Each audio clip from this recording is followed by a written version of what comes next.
దేవుడు ఆయన మన పక్షాన ఉండగా మనకు విరోధెవడు? కోటి మంది విరోధులైతే మాత్రం ఏం చేయగలరు? మీ తండ్రి సెలవు లేకుండా మీ శిరస్సు మీద ఒక వెంట్రుకైనను ఎవ్వడును పెకలించలేడు, తొలగించలేడు, కదిలించలేడు.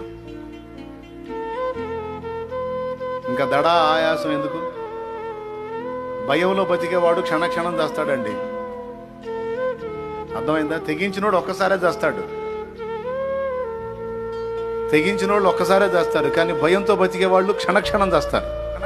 అందుకే చెప్తున్నా, పరిస్థితులు ఏవైనా కావచ్చు, శ్రమలు ఎన్నైనా కావచ్చు, గుర్తుపెట్టుకో, దేవుడు మన పక్షమునుండగా మనకు విరోధి ఎవడు? విరోధి ఎవడు? విరోధి ఎవడు? విరోధి ఎవడు? దేవుడు ఆయన మన పక్షాన ఉండగా మనకు విరోధి ఎవడు? కోటి మంది విరోధులైతే మాత్రం ఏం చేయగలరు?